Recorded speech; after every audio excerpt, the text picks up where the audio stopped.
Welcome back to the Fishing Doctor's Adventures. Today we're out on a new lake. This is a lake in Alberta that they've been stocking with rainbow trout.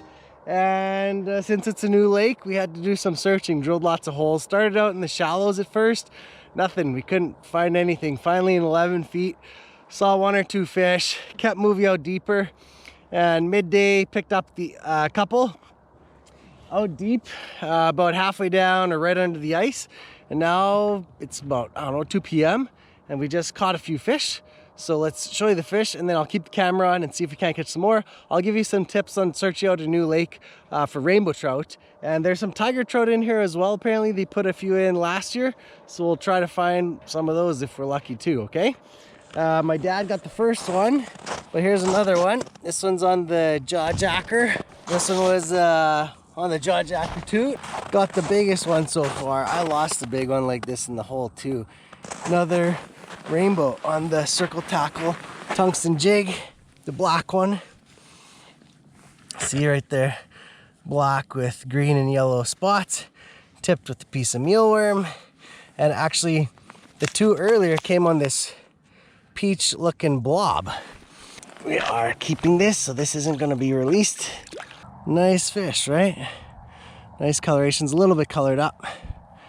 They put in males and females in this lake, so okay, let's get back down there and hope a few more come around on camera. Okay, jaw jacker's off. Dad's running for it. Move the jaw jacker, because it's hooked on it. Bring it up nicely.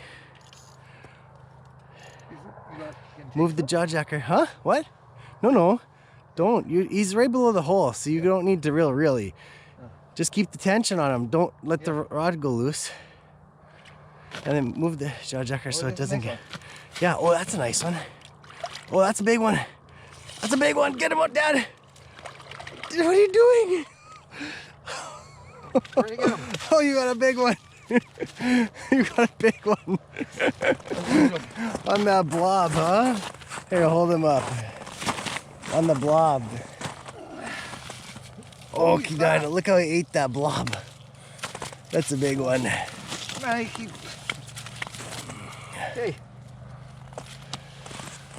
Oh, yeah. Hold him up. Yeah, look at that beauty right there. I'm in the sunshine. Oh, yeah.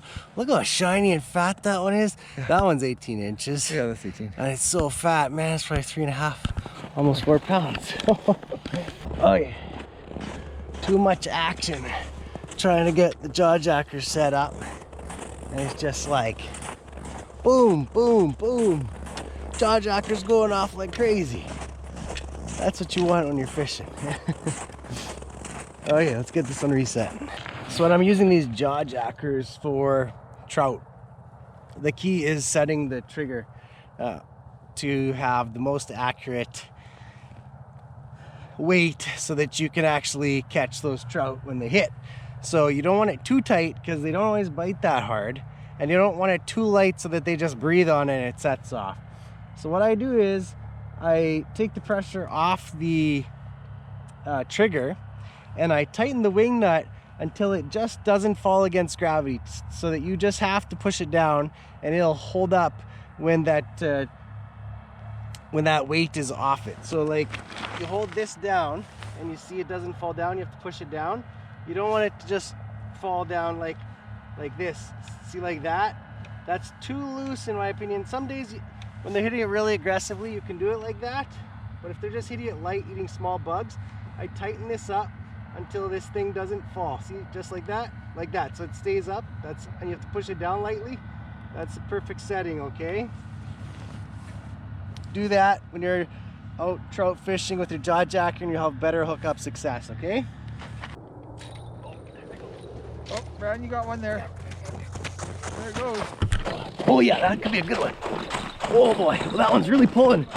Oh, that one's really pulling. Oh yeah.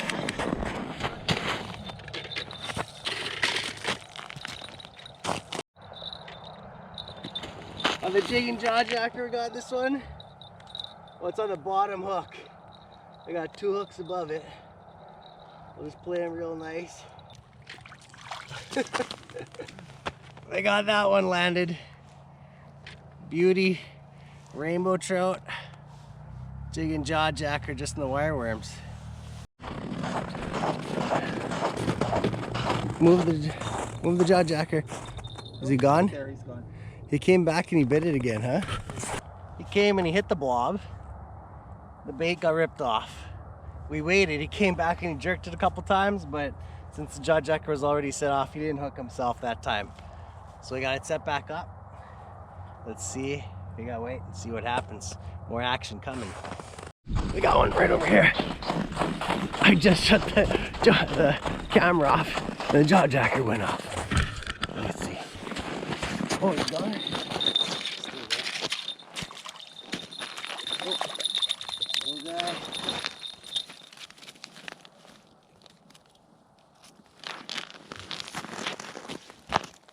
Another one. Beautiful bow. They love that blob. I'll probably have to show how to tie one of these blobs in this video.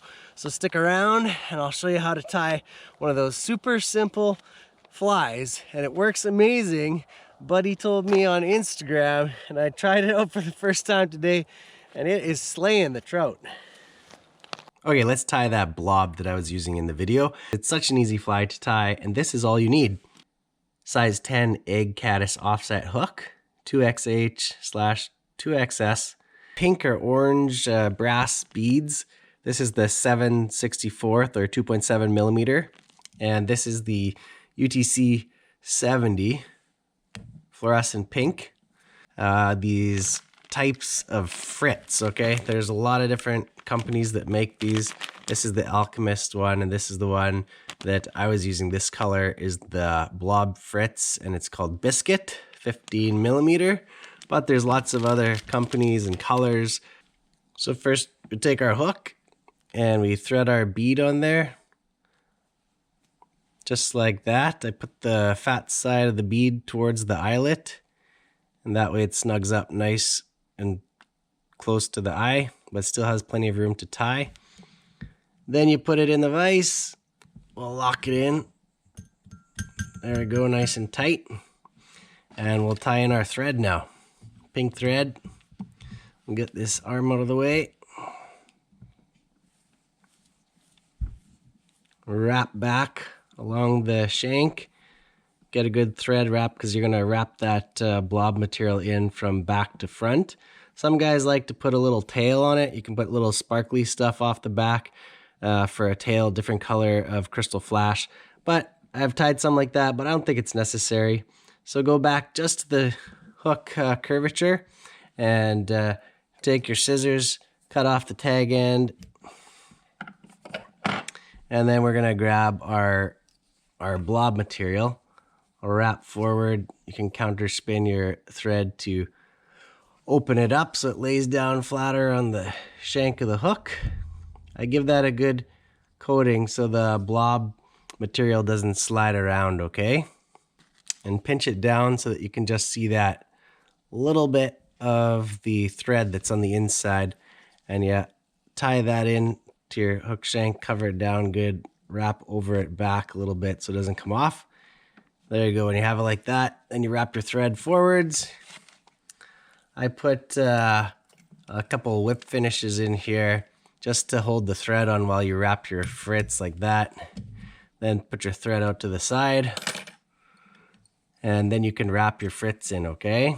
So the key to this is, you'll see it's like all twisted around. I like to lay it out flat. So then it and you kind of push it back so it faces back. And it doesn't always look perfect, but in the water, it will turn out better. So you kind of like push it back so that you're not laying down the wraps over top of itself.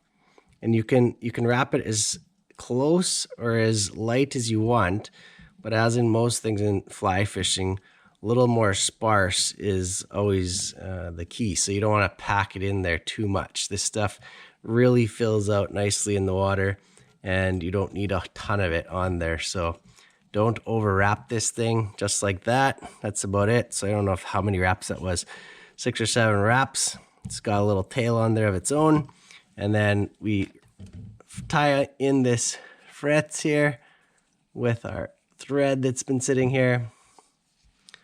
1, 2, and you kind of try not to trap down those fibers. And then do a couple locking wraps in front. And then I'm going to trim my excess fritz off here. Try not to cut. There you go, just like that. Now the key is I like pull my fritz back like this because I want to do a nice finish, and I try to like do this because it pushes the fibers back in the direction they're supposed to go to give you a nice looking fly.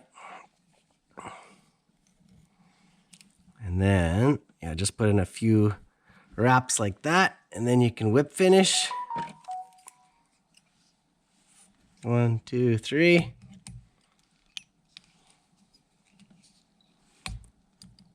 One, 2, 3, 4. And that's it. You can throw in some super glue on here or head cement to tie it in. And I'd have to find mine, but I will do that on this so that it stays together and lasts you more fish. But that's about all it takes to tie one of those blobs. Such an easy fly to tie. And surprisingly, it works. Crazy amazing. Like, I didn't think this thing would get as many bites and attention as it did. But for trout, and even we were using it for perch the next day, I just left it on the line because I had tied it for trout. But I put it down and the perch were actually biting it. I thought they were just going to bite the bottom tungsten jig. But this is the thing. They're hitting, if you can imagine. There you go.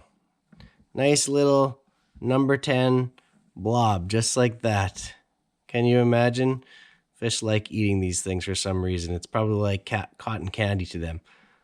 Tell me in the comments below if you want to see more of these in my videos. So today we're just using the stationary jaw jacker because it's still a little nippy, like -9 probably. So the holes are building up some ice. And when I was using the jigging jaw jacker, I did catch fish on it, but the problem was I had to tighten it up too much to get it to stay so it didn't set off from freezing in the hole. So when I looked at it, I realized they were pulling the bait off. I had been missing bites. So I just switched up to stationary jaw jacker because it seems to be working just fine. And this is the rig I'm using, 2-hook rig. Circle tackle tungsten, jig 7mm on the bottom. Different colors, white, pink, black, chartreuse, all seem to be working. And this is that beadhead blob that I've been using and doing really well on. Caught a bunch of them on that already today, and I'll show at the end of this video how to tie that fly, okay? I'm using these giant mealworms to tip the bait as a bait for the jig and fly, just to sweeten the deal. And you break it into small pieces about 1 centimeter long and tag it on to the fly for bait. Thread it on so it looks all good horizontal, and then the key is you want your fly to hang horizontally as possible in the water column, even this second fly. So you want the hook point up in the air like that, so when the fish comes along and the hook gets set, it hooks them in the roof of the mouth, okay? And the bottom hook, same thing, horizontally, slightly downward sitting hook for the best hooking potential, okay? Where did my mealworm go? Right there. Now we're gonna thread the mealworm, the rest of the mealworm onto this jig, like that. And the key today is, we're out deep in the middle of the lake and we found them hanging out, eating the aquatic insects right below the ice. So they're just right below the ice, cruising around, eating all the daphnia, scuds, beetles that are swimming around right below the ice. So if you set it in your jaw jacker and you put the bottom hook when it's set off just to below the bottom surface of the ice, so when it sets off, you know the fish is still below the ice fighting. That way it won't be pulled up into the hole and get knocked off. And then that is the depth that I'm fishing basically, okay? So see the hook right there, hook on the ice surface 4 feet up, and put the hook in the water, and that's where I'm catching the fish today. And when the fish are in that zone, they're really hard to find because using sonar, they're just swimming under the ice. They're like swimming sonar undetectable because they're not down far enough. And even if they swim right by your hole, they're not swimming through that cone because the narrowest part of the cone is the top of it, and it spreads out as you go down, where you catch more fish swimming by lower down to the bottom. But up at the top, fish can swim by right under your hole and miss the sonar, so it makes it really hard to find those fish. So once in a while, if you aren't marking any fish, just try putting a hook like a foot or two under the ice and watch closely as you jig. And if they are coming through at that depth, you'll see one swim by your hole and you know you're in business, okay? Keep that in mind for those tough days, because sometimes it's not that they're not biting, they just are sitting in a place in the water column making it hard for you to find them. Well, the bite died out deep here, so we're gonna move into shallower water and see if the fish push into the shoreline for the evening bite. Last ditch effort to see if we can catch one of the elusive tiger trout that they put in here. Okay, we'll see what happens. So we just moved across the lake to this spot over here, right by a beaver dam. You see like all the trees being laid down along the edge, and it drops branches in the lake, so it creates an environment where lots of bugs can be. You see the dam, his beaver house right there, and then all this mess right here is trees and stuff that he's stuck under the ice so that he can eat in the winter. So that should attract insects and fish to come around here. So we're gonna try fishing right here. I'm gonna set up a jaw jacker in shallow right beside this beaver dam, and we'll see if any fish come in here this evening.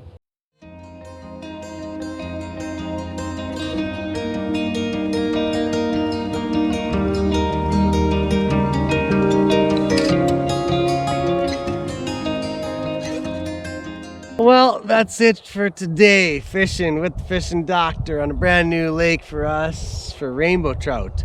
We didn't catch any of the tigers. Apparently they're in here. We tried. We even moved in shallow right here at the end by a beaver dam, but we didn't mark a fish.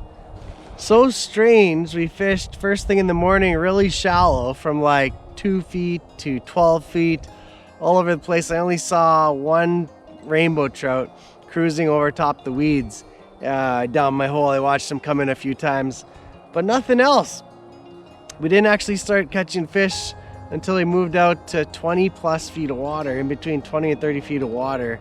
And the first one my dad caught about 10 feet down in 20 feet of water on a slender spoon, and then I moved out past him to about 30 feet of water and just happened to catch mark right below the ice and pulled up to it, and the fish bit.